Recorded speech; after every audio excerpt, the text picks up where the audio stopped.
Hello, good afternoon, and good evening. Welcome to Ongakuri, the podcast where three friends come together and break down what's new in the Japanese music industry. This is the podcast for the week of October 2nd, 2020. I'm your host, Ken, and with me we have Gray. What's happening, dudes? And Luna. こんばんは皆さん or should I say konnichiwa? I guess konnichiwa. That's fine. Konnichiwa, I guess is fine. Well, how's everybody been? Yeah, how have you been? What you guys been listening to? Let's start with you, Luna. Oh, alive, and it's been a very weird week. Should say? I cannot talk today. It's been a very weird week for music, to be honest. So I've been listening to Kodakumi. Big surprise! I got something special in the mail yesterday, so that started. I got the fan club edition, her My Name album. Super excited about that. And so her new one, XXKK, has, of course, been on my playlist. And also this week's Music Corner. And Arashi, for many, many reasons. Because, one, they're fantastical. And also been listening to a hip-hop group called Sick Chicks. And I went back to Benny, as Benny released an English EP under her name Benny Daniels, so I'm excited. I've been excited about that, and I went listening to a lot of her older stuff, which is amazing. And I'm trying to think, because I just listened to a lot of random stuff this week. I was actually back listening to Shishamo. I just felt like it, and more Kodakumi with her driving hit remix albums, and some Miwa and Renoa, and just whatever I find on Apple Music. Just discovering a lot of new artists. What about you, Gray? I have been listening to two things and only two things. This week's MC, which we will get to, and The Ice. I'm still listening to Face on repeat. I've got to the point where every day I have to hear the song Phoenix, Flight Away, and Damn It. It's the trifecta. I have to hear all three of those songs at once a day. So I'm still listening to Face on repeat, and that's pretty much all I've been listening to. So I gotta say, as we're hitting on near the season finale of 2020, are they on your top list for Artist of the Year? Or is Color Curation still there? This is Color Curation's last year, so I don't know. Yeah. I don't know. It's gonna be tough it's going to be tough to talk about. I will say, at the bare minimum, The Ice will probably be in my top 5. So I'll probably do Artist of the Year being Color Curation, because this might be the last year. But I don't know, it's tough. I've really fallen for these guys. Like, I like their vocals, I like their music style. And they have 3 other albums, and I would like to get to them sometime in the near future. I'm going to check those out, but we have like some other projects coming up. So I don't know when I'll get around to listening to more of their stuff, but yeah, no, I do love The Ice. And I've been meaning to check them out for a long, long time, because, you know, they would come up on the site and we would talk about them and stuff. So, because I was familiar with The Ice, but I never just sat down and listened to their music until recent. And then I was like, this is like song after song after song. I'm like, yes, this speaks to me. So yeah, I was gonna say, I mean, you've been kind of hot on them ever since we started talking to them when we got a chance to on the Oregon. So like, they really hit my radar when I wrote that big piece on them switching record labels over to Avex. I really had that moment where it's like, I really should go back and listen to more of their music. And I did listen to their One Piece song, Dreamin' On, and it's really freaking good. Like, really, really freaking good. And that's what really got me to go, okay, I'm gonna go listen. And I listened to Amp, and then I was like, oh, okay, this is a good song. And then I was like, okay, let me just listen to their last album that they dropped, which was Face, back in April of this year. And I'm like every song on there is good. Like, there are some songs I like more than others, but every song on that album is pretty freaking good. So, but that's about it. What have you been listening to, bud? to be honest, not much different from last week. I've been listening to Life Left Slowly by Tendre and Whenever You Call by Arashi. There's that, but there's just a couple mix-ups there. I've been listening to Trouble Again by Lucky Tapes. That's been really good. And then I went back to a couple things. I went to Every Little Thing because all their stuff is up on the digital streaming sites. So I've been listening to Every Little Thing every so often. And good old Nas, I'll Go to the Moon. So there's nothing too much that I've been listening to that was different from last week. But with that, let's continue on to the news here, and it's pretty much all me this week. So with that, let's continue on to our first article. And ahead of their upcoming single, 5-member visual kei band Nightmare released a music video for their track Ink on their YouTube channel. Released on October 7th, this will be a part of the group's 20th year anniversary and will be the latest release done by them since their personal best album earlier in the year. And this will also be the first proper release done by the band since their hiatus back in 2016. You can check out all the information about that on our site, including the pre-order links and the music video in question on our site as well. And then continuing on up to singer-songwriter Arisa Takigawa announced that she will be releasing a brand new mini-album titled Prison on November 18th. To celebrate Takigawa's 5th year in the industry, this will be the latest release done by the vocalist since Wagamama back in March of last year and will be her second mini-album overall. This release will include 5 tracks, which are all written and composed by Takigawa herself. You can check out all the information about that on our site, including the pre-order links for Prism and the music video preview of Wagamama on our site as well. And then continuing on up to popular 5-member boy group Cubers announced that they will be releasing a brand new single titled Pinky Ring on November 11th. This will be the latest release done by the group since Major of Cubers back in June and will be their 4th major label single overall. You can check out more information about this on our site, including the pre-order links for the 2 editions and the music video for Yeah, Ore wa Kawaranai on our site as well. And I know you're pretty excited for this, Gray. The 5-member vocal dance group LOL released the music video for their track Run and Go on Avex's official YouTube channel. Used as the advertisement song for the motorcycle company Suzuki's latest bike, the Jikusa SF250. This will be the latest track release done by them since Work It Out back in August, and it features a full-on drama, which has gotta be a watch for fans. You can check out all the information about this on our site, including the music video in question on our site as well. Yeah, I definitely recommend going to check it out. It's really good. I really, really like it. And I do kind of like the little drama thing that they throw in there. It's pretty good. I can't wait till it gets released on digital. And then continuing on up to singer-songwriter Yu Takahashi announced that he'll be releasing a brand new album titled Personality on October 21st. This will be the latest album done by the artist since starting over back in October 2018 and will be his 7th album overall.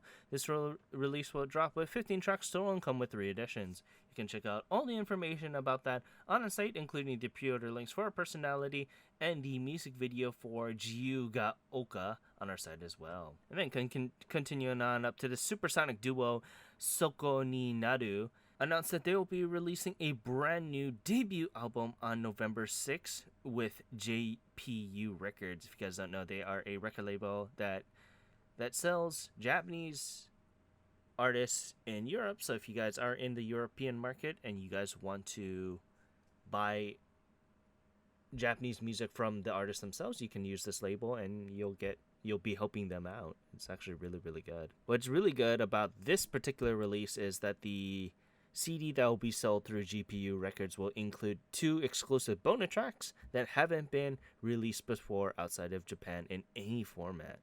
And it will include a 20-page lyric, which is translated into English and Romanji. So it's really, really good if you guys are a good fan of them. You can check out all the information about that on our site, including the music video for Lament Moment on our site as well. And then continuing on up to 5-member visual kei band The Raid announced that they will be releasing a brand new single titled Sayonara Dakara on December 22nd. This will be the latest single done by the group since their hit Kamisama mo Sokoshi Dake and will be their last indie single. Not much is known about the single at the time of reporting, except it'll drop with 3 editions, which you can check out all on our site, including the music video for Kami-sama mo Sokushi Dake on our site as well. And lastly, after the release of their latest best of album, #Twice3, popular Korean idol group Twice announced that they will be releasing a brand new single titled Better on November 18th. This will be the latest single done by the group since Fanfare back in July and will be their 7th single overall in the Japanese market.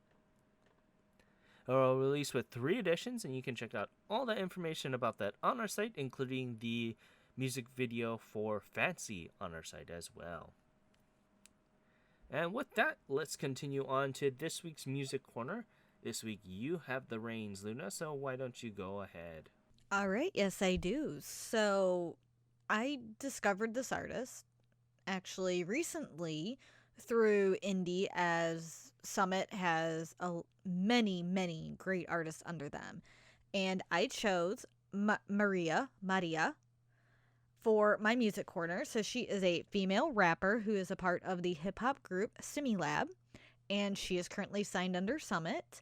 So she had joined Similab in 2009 when they first formed, and as a part of the group, each member releases their own work separately, and Maria was no different. So she has amazing solo work. And something kind of interesting is all the members of Similab, including Maria, are half or mixed per their website. And so Maria released her first solo work, Detox, in 2013. And then she did another one in 2017. And she recently dropped a new EP called Deep Float. And it just came out.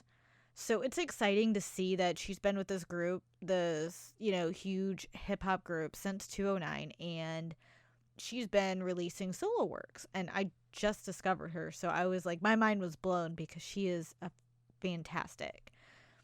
So the composition and Maria's tracks show the laid back hip hop vibe that gives off a 90s Western flavor.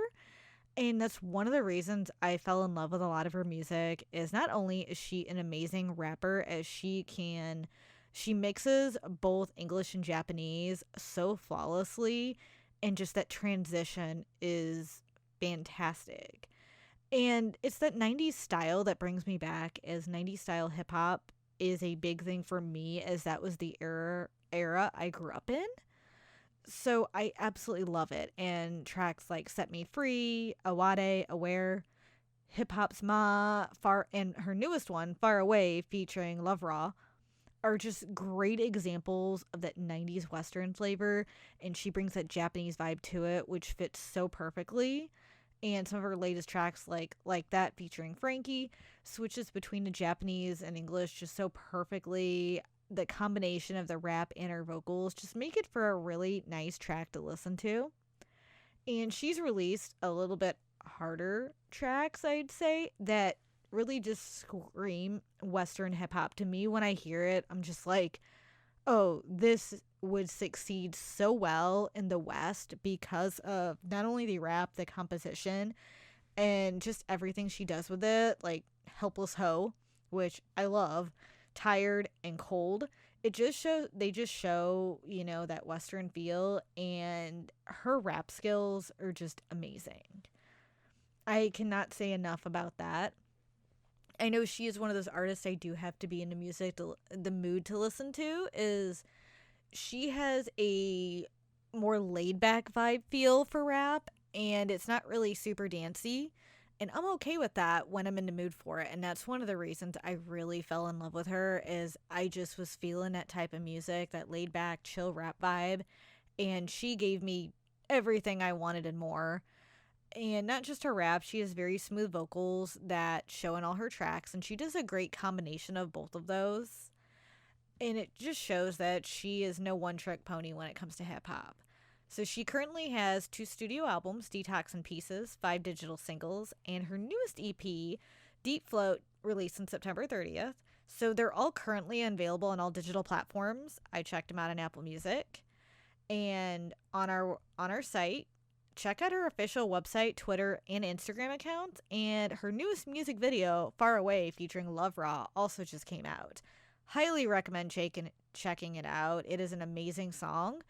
And on Summit's YouTube page, they also have a little deeper dive into her newest EP, Deep Float, on there, so you can get an idea how all the tracks feel.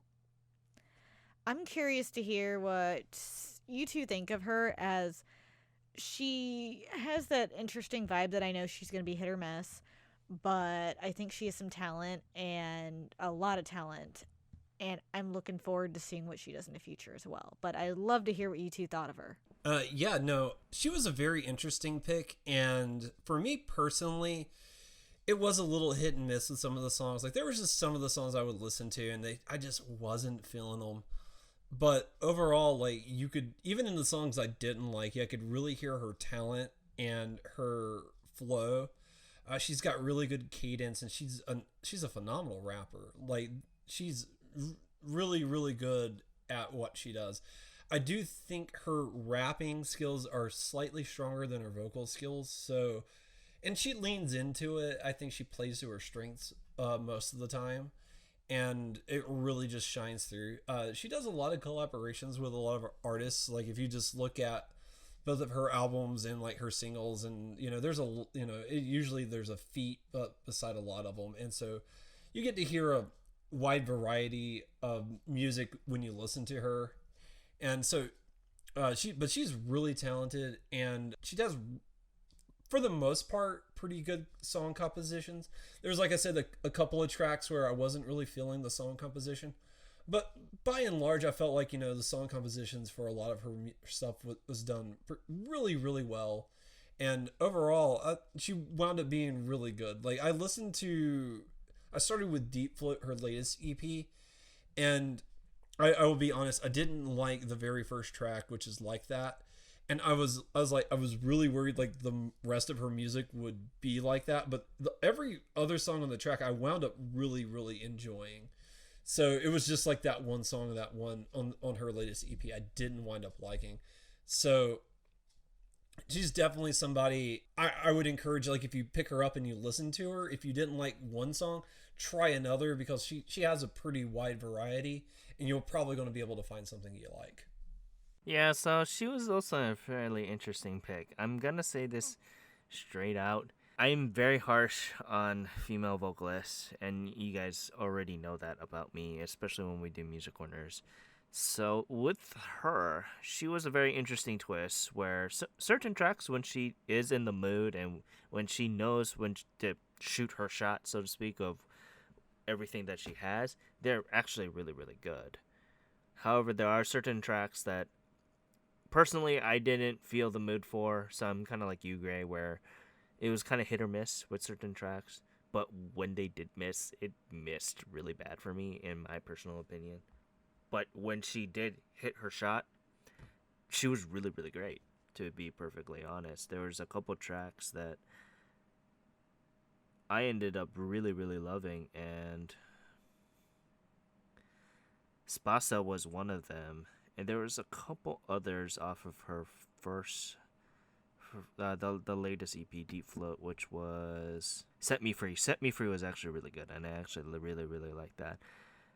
But like that, especially with Frankie, wasn't really doing me any good stuff. Anything with herself was actually really, really solid, come to think of it, when it was just her. But having the featuring artist, it kind of threw things off of what she wanted to do, but that also could be just how the composition is. But there was just a couple things that I was kind of just like, I didn't know how to feel. Full Moon was alright, and that was like the other like big thing. I did enjoy Detox though.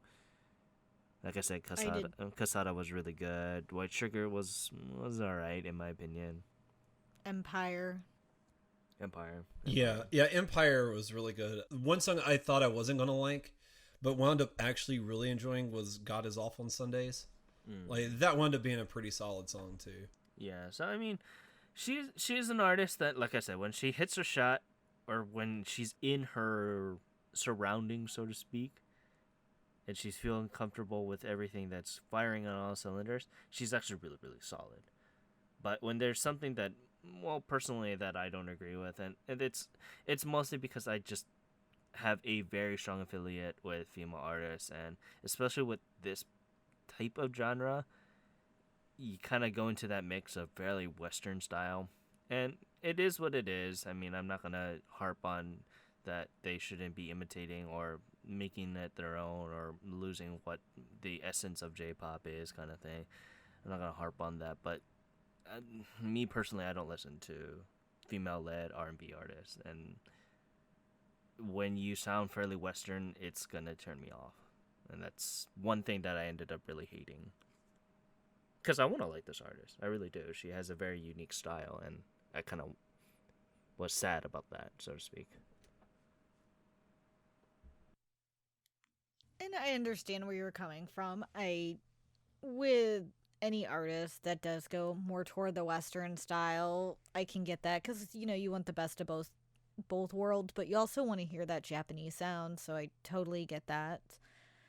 So I am looking forward to see what she'll do in the future, as I feel like she's very versatile, and I'm really interested. I'd love to see her switch over and do like a full Western. Yeah, and like I said, and this is just mostly because how I feel about female-led artists. I mean, indie is exactly the same, but because I think indie style fits that in my personal opinion, but that's also because I'm more harshly on the female vocalist more so than a male vocalist. Oh, I completely understand because I'm the opposite. I'm harsher in male than female, so we have that a little bit switched there. So, but I'm glad you guys found some songs you enjoyed by her, and that you discovered a new artist who I feel like if it weren't for YouTube, and also if it weren't for you throwing like getting me into indie, I never would have discovered her. And that's what brought me to her. As Summit has some great artists under them, and I feel like Maria is one of them.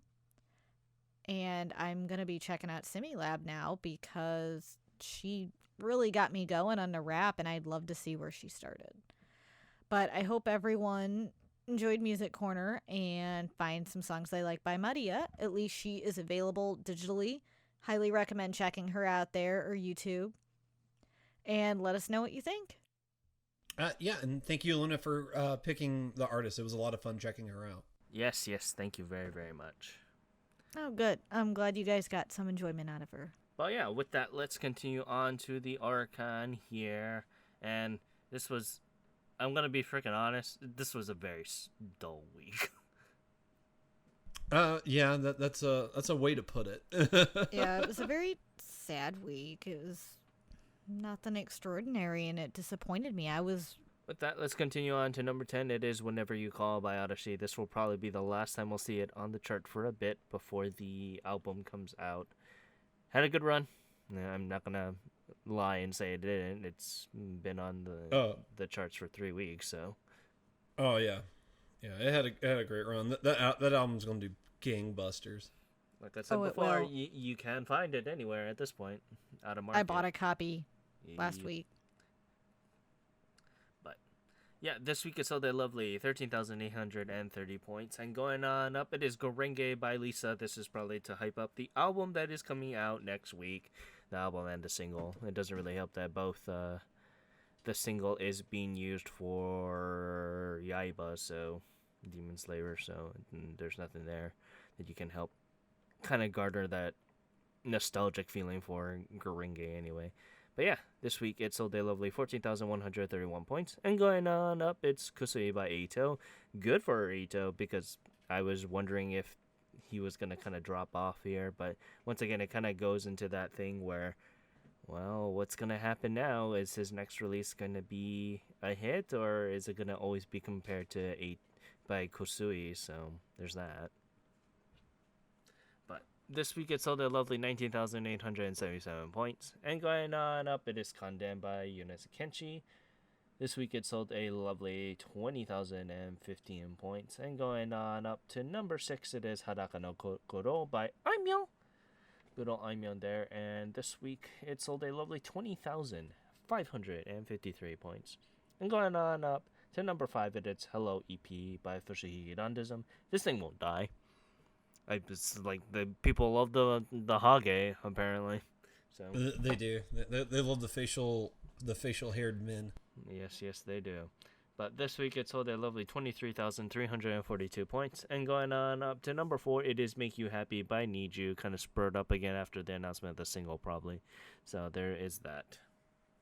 But this week it sold a lovely 27,236 points. And going on up to number 3, it is Yoru ni Kakeru by Yaosobi. This is another song of the lovely things that I wonder what Yasobi's going to do next. It's going to be compared to this for the next couple of releases, so hopefully it doesn't get overshadowed, so to speak. But this week it sold a lovely 29,904 points. And going on up to number 2, it is Dynamite by BTS. And this week, it's BTS. I mean, ARMY is going strong. And yeah, they've been popping up a lot as of late. Let's say that much. But this week it sold a lovely 38,100 points. And going on up to number 1, it is It's My Life / Pineapple by V6. So what do we think about these tracks? So I guess I'll start. I actually really like the V6 ones. I think It's My Life is a little bit stronger track than Pineapple, although I did enjoy Pineapple as it's more of an R&B-ish influenced track, but It's My Life was a really good, fun, poppy, dancey track, and the vocal work was fantastic. I thought their choreography in the video was good, but more than that, I really enjoyed the lyrics to it, and the song itself. It just is something very good and meaningful, and I greatly enjoyed it, and this is another reason I love V6, seeing them on there, and still seeing them churning out songs is I remember listening to them back in the day, like, actually more than 10 years ago, like 15 years ago. So seeing them still going strong makes me so happy. Yeah, this is a very interesting. I wound up really, really liking It's My Life. It's very catchy. It's got good flow, a good feel, great energy to it. I really wound up liking It's My Life. Pineapple really surprised me because I was expecting a lighter affair than what we got, because it is very R&B influenced, and it's not a bad song at all, but just like when I saw the name Pineapple, I was expecting something just different than what we got, and it really threw me, and that really hurt my enjoyment of it. But it's still a pretty good song. I mean, the guys do well with it. They don't sound out of their element, even though they don't do too many songs in this style.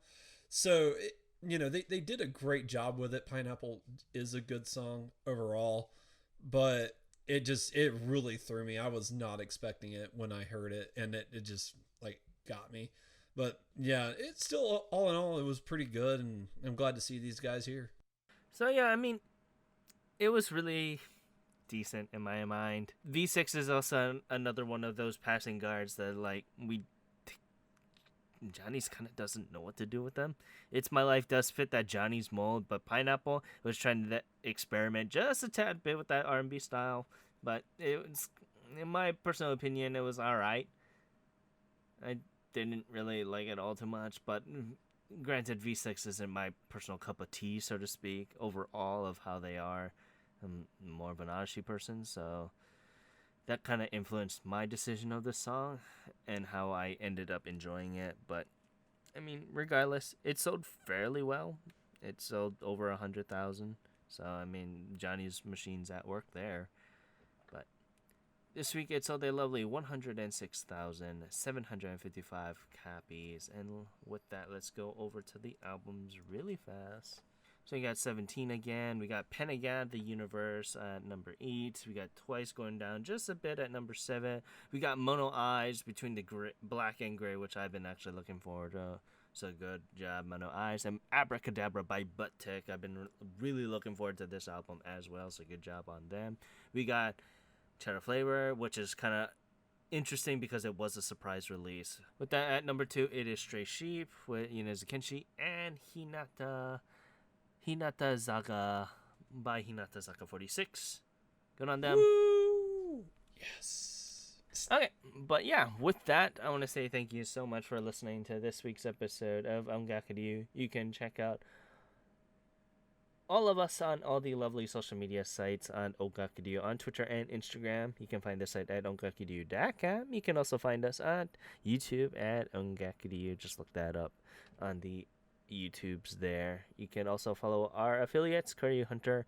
He is a retro and horror streamer. This week he is doing, or I guess this month, he is doing his new thing called Kyobarine, which he'll be playing a lot of indie and not much known spooky games. So you can check him out at twitch.tv/KoryuHunter, KYORYUHUNTER. You can also check out our other affiliate, Timber Taff, who is a variety streamer. He was just doing Toy Story for the N64 the other day. That was a train wreck to watch, to be perfectly honest. But yeah, you can check him out at twitch.tv/TimberTaft, TIMBRTAFT. You can also check out your sister, Rose, who does the Monster Hunter stuff. I've been kind of watching her here and there. And she's close to affiliate, so go subscribe to her or follow her at twitch.tv/RainstarKitty, RAINSTARKITTY. You can also follow our affiliate, Fangirl Has No Name. She is a variety streamer who does all the lovely things with the Zelda community, so I've been having good talks with her on Potosaurus. But you can follow her at twitch.tv/Fangirl Has No Name, FANGIRL HASNONAME. And as alluded to earlier, I am on a video game podcast called Potosaurus, where we talked about all the lovely things of the gaming world. We talked about The Last of Us 2, Breath of the Wild. We talked about Microsoft buying ZeniMax Media. And we also talk about does guided gaming ruin your enjoyment for gaming? So if you want to hear me, Kyo, and Timber's opinions on that, go check it out. Just look up Kuryu Hunter on all podcast streaming services. You should find it there. But yeah, you can find me on Twitter at OTYKen1, where I am talking about Bang Dream, Aina Aiba, Bang Dream, the NBA Finals, Bang Dream, the NFL for that matter, and did I mention Bang Dream? Bang Dream. And where can we find you, Gray? You can find me on Twitter at OngakugRay, where I'm tweeting about what I'm playing, what I'm listening to, what I'm watching, all that fun jazz. I just started playing Genshin Impact this week and really enjoying that. So if you want my thoughts and opinions on that, you can follow me there. And you, Luna? You can find me on my anime list, Anime Planet, Twitter and Letterboxd at LunaMaria87. And you can find me on Instagram as Nerdy Collector Luna. The horror season is upon us, so be prepared on Letterboxd to see nothing but horror movies rated. And hopefully on Instagram, you will start seeing more scary movie posts from me, because this is my time of the year. Get spooky. I'm ready. You're going to grab your cat? I should, but she's sleeping upstairs. But if you go on Nerdy Collector Luna's Instagram, mine, you can see my cat, Spooky, who it's definitely her holiday. I bought her a haunted kitty house I need to post, and our house is fully decked out with lights. So stay tuned if you follow me. But yeah, with that, I want to say once again thank you so much for listening to this week's episode of Ongakuryu. I'm your host, Ken, saying thank you very much and have a great day. Aloha. This is Luna. Thank you so much for listening to today's episode. Hope you enjoyed it. And we will catch you next time. Ja mata ne. And this is Gray. Thank you so much for tuning in this week, and we'll be right back here next week. Bye-bye.